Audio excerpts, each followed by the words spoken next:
Sure. Let's go into the study now, and let's talk about younger you in terms of how you reverse 3 years of, in terms of this biological age. I mean, I just salute you. Well done. You're Thank like you. one of these absolute health heroes. The fact that I could just have you on the show is incredible. But tell us Thank about you. this study, and start with these nutritionists that were almost like health coaches, because I think a big Yeah. chasm, and we don't, the integrative medical practitioners don't use a lot of health coaches here in South Africa. And I know Dr. Mark Hyman's work with having health coaches and one physician seeing 8 people at Sure. the same time. It hasn't really translated here into South Africa and Africa. But give us sort of your view on the importance of an accountability partner, someone who's coaching you along the journey. Yeah, I'm so glad you asked that question. It's incredibly important. I don't even think I wrote it in the paper.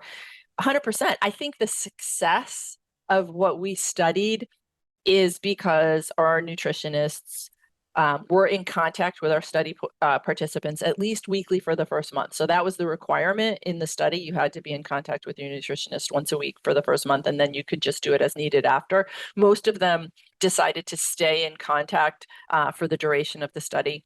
And the nutritionists had to follow a study protocol, which was very dry. They were only allowed to ask certain questions. They weren't doing the motivational coaching that we do in practice. They weren't doing that. They were just asking them if they had questions about nutrients. So in this dry, research setting, we still got really a high adherence. So just that touch point made a huge difference. And so if you layer in the motivational tools that we use in practice, you can see how essential coaching is and how essential, nutrition support is. It's essential.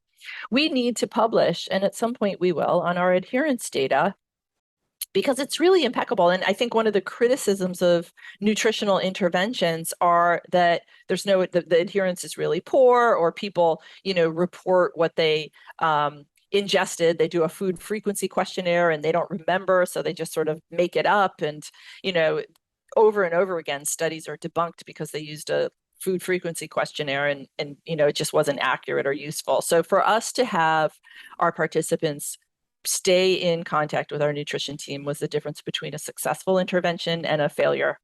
And I wanted it's not often that you're given a grant. Metagenics gave us an unrestricted grant. Brent Eck, the CEO of Metagenics, is a dear friend of mine and has been interested in this DNA methylation research that I've been doing from the get-go since 2013 or 14, whenever he sort of stepped into Metagenics. He and I have been talking about this, and he's been fascinated with it. And so he supported us financially to hire a clinical research center to run this, randomized control trial.